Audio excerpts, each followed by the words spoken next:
got to keep eating them until I get the intro right, you know what I mean? Jesus.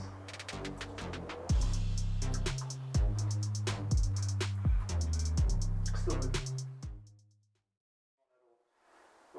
Oh. Look, COVID hasn't been easy on all of us, and I'm clearly no exception. I've put on a few kilos, but that's alright. What does worry me though is my WR250R. How overweight is that? How much weight has that gained since I bought its stock? I've thrown on nearly every single accessory I can, and it's starting to worry me. I'm starting to think, am I turning it into a 1250 GS now? It's supposed to be my lightweight adventure bike, but how lightweight is it anymore?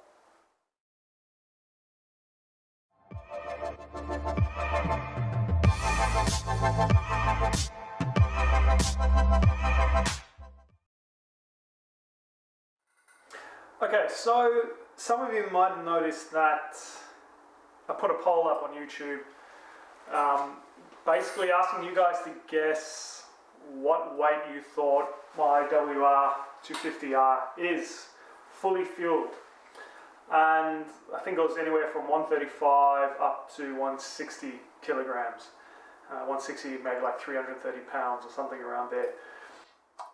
And the correct answer is my WR250R weighs 149.8 kilograms, just a little bit over 300 pounds. So this thing is stock wet 135. So I've added 15 kilograms of extra weight to my lightweight adventure bike. Now, I suppose the question is, and first off, congratulations to those people that answered it correctly. You will win nothing, but just know that you guessed correctly, and that's worth a lot. But what's gone wrong? Why the hell does my bike weigh 15 kilograms more than stock? That's over 10% more weight than stock. What has happened? Okay, I've made a list while making a coffee, and I've written down everything I've added to the bike, and then I've written down what I've actually taken off the bike. So let's start with the big hitters. That front fairing on the WR, those two steady lights, the steel frame, and the plastic fairing, that adds up to about 2.5 kilograms. So that's quite a big hitter on its own, and especially that being over the front of the bike, just in terms of handling, not weight.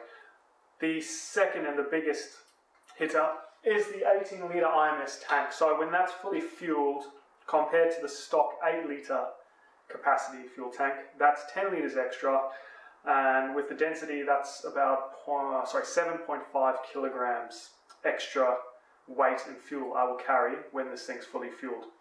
The actual tank's dry, the 18-litre IMS tank dry versus the stock tank dry. I'm not sure what the weight difference is there, but the 18-litre fully fueled compared to the stock, right, we're talking at least 7.5 kilogram difference.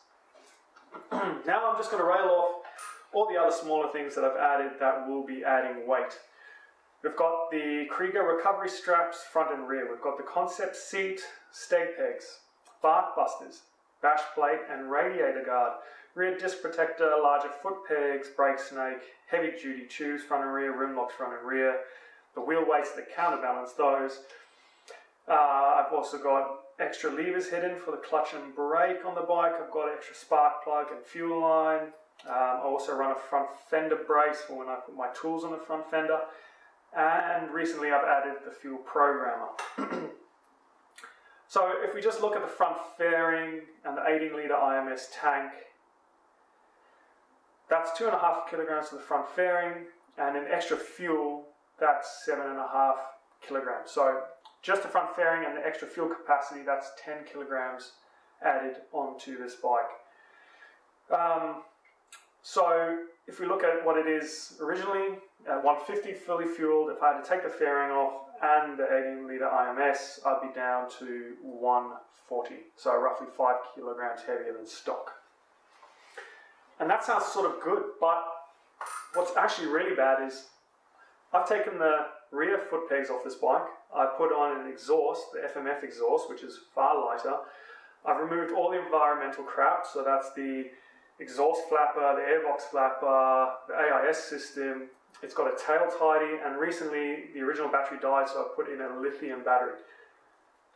Now, just on the exhaust itself, that was 1 kilogram, and the lithium battery, say just 1 kilogram, and the rest, you know, say 0.5 of a kilogram. I've actually reduced the weight of the bike, let's say 2.5 kilograms. So somewhere on top of that, taking that 10 kilograms off for the tank and the front fairing, I actually still have added somehow 7.5 kilograms to the bike. So it just shows you that you just keep adding and adding these smallest little bits of weight on, and all of a sudden it becomes this hot mess where it doesn't matter what reduction I have or how many lithium batteries I run, this thing is still 10% heavier than stock. So I suppose that takes me to my next point, is why do I want to make this lighter weight? Why am I not happy with it right now? And it's not so much that I'm not happy with it right now, it's just that this is supposed to be my lightweight adventure bike. And I almost feel like it's sort of becoming not a middleweight, you know, I'm not talking a 200 kilogram bike, but it's 15 kilograms heavier than normal. That's 10% more than stock. If it was stock still, I'd have better fuel economy, it would handle better, it would be less wear on my tires. So there are some positives. It's not all about, you know, making the bike lighter to go faster. It's just that for me, I want this to be my lightweight bike, and right now I feel like it's just going on the other end of the scale. You know, I'm just wanting to add on everything I see online. I just want to buy it and strap it on. So what can I do to make it lose a little bit of weight, right? She's becoming a heavy girl, a heavy little girl there, and I'm no longer interested. So what can I do to get myself interested in her again? Still talking about the WR. So this is my 5-step action plan, and let's start with number 1. I could always lose weight myself. Man dör bort totalt, se bilderna här. Titta, jämnar det där. Och det här ser fruktansvärt otäckt ut, men det... But look, losing weight isn't for everybody, and it's not fun. So let's put that on the back burner, right? I mean, I'd rather spend $500 than run 500 kilometers. Number 2, remove the rally fairing for Enduro. So that rally fairing I've made, rally fairing thing on the front, it's good for long distance trips, right? It gives you added wind protection, the lights are amazing at night, really puts out a lot of light. So that fairing really lends itself well to those long distance trips. But for a one-day Enduro ride, you know, you're not gaining anything with it. The way I've designed that, the wiring on that, everything's disconnected quickly, right? Everything's a connector. So for me to actually swap between that and the normal Enduro front headlamp of the WR takes me 5 minutes. So by doing that, I'm losing 2.5 kilograms, right? And I'll be adding on whatever the stock weighs, but that stock headlamp, no way does that weigh 2.5 kilograms. So that's number 2 of my 5-step plan. I'm going to ride that bike with just the normal fairing on. The bush from my house right here is 20 minutes, right? 20 minutes down the road, I'm in the bush, so I don't really need that wind protection. And on day trips and weekend trips, you know, I'm probably not going to be riding at night either. So to help myself out with weight, I'm just going to run the Enduro fairing. Longer trips, I'll switch it back on to this rally sort of type fairing I've got going on now. Number 3, run 10 litres of fuel rather than 18.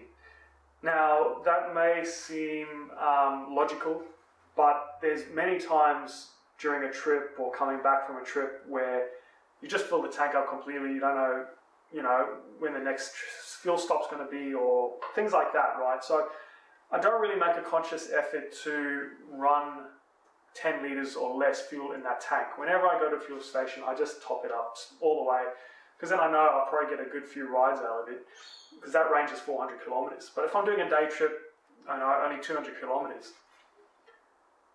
I'm carrying around that extra weight, right, for nothing.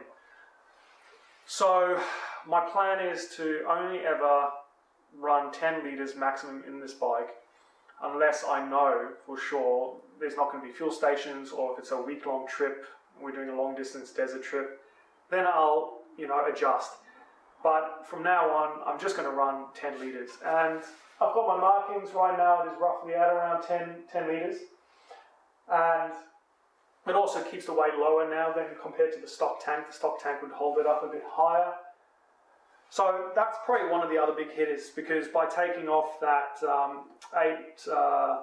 8 litres extra, I'm probably going to lose about 6 kilograms in weight just from running the less fuel. So that is my step number 3. Only ever fill up to 10 litres. And number 4, use less protection. I'm sure we can all agree that using less protection is usually a lot more fun. You can feel a lot more, and but halfway through you don't want to be cracking your engine case. And the reason why we're talking about protection is that usually protection is all metal, right? The bash plate's metal, radiator guard, the bark busters, the disc protectors. They have to be tough and strong, and therefore a lot heavier. Then the issue is that there are other options out there that are lighter and still offer protection, but the cost is ridiculous, right? You're going to be paying nearly double the price for something that's half the weight. I'm not talking about plastic, I'm talking about aluminium compared to steel.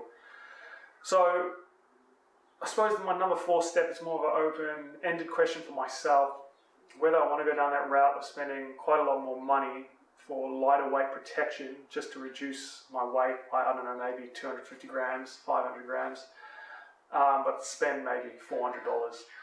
So I think that's something more so just for everyone to think about as an option. It's an expensive option, but from what I can see, that's the only other real big area that you can take a lot of weight from. Okay, number 5. I'm going to try and reduce my unsprung wheel weight. Now, my current wheel setup is an MT21 Pirelli Scorpion on the front, D606 on the rear. I've got 2 rim locks, I have heavy duty tubes, I have the external wheel weights that go into the spokes to balance the tyre, and I've got a larger rear steel sprocket because I've gone from 1343 to the 1449. So what I'd like to look into is possibly maybe running a more narrower Enduro front tyre, just to reduce some of the weight. I think I'll stick to the 606 on the rear, just for its longevity. I don't really find like I lose that much traction using the 606 on the rear. I also want to look into going down, instead of using heavy duty tubes, using medium or just a stock tube. I very rarely run below 10 psi, so I doubt I'm going to be running into the risk of pinched flats too often to warrant such a heavy duty tube. I also want to look at Motion Pro's aluminium light rim locks, which are 70 grams each. That in turn will mean I can run less wheel weights on the opposite side to balance the tyre, so that's a win-win situation there. And lastly, running an aluminium sprocket on the rear, so it's going to be a lot less weight, it'll be a little bit more expensive, and the longevity won't be there, but I think there's quite a lot of weight there to be lost on its own. So for unsprung weight, that's what I'm looking at, and I'm hoping possibly I can achieve at best, maybe 1.2 kilograms of weight there. Okay team, thanks for watching this video. If you've gotten this far, I really appreciate it. Please comment with anything I've missed, any cheap tricks to reduce weight on the bike, I'd love to hear those. I don't want to be spending $2,000 putting on carbon fiber bits. This is not that kind of a bike, and I'm not racing. I'm not Toby Price at all.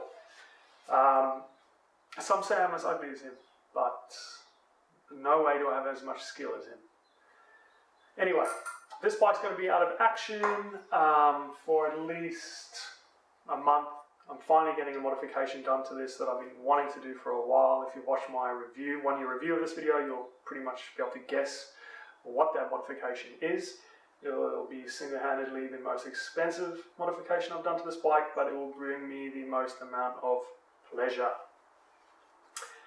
And I will also follow this video up with a part 2 for the weight loss, and just showing the before and after weights and showing you financially what it's cost me to reduce, hopefully reduce to up to 10 kilos of weight off this bike. So look out for that video as well. But yeah, thanks again guys, and I'll see you in the next video.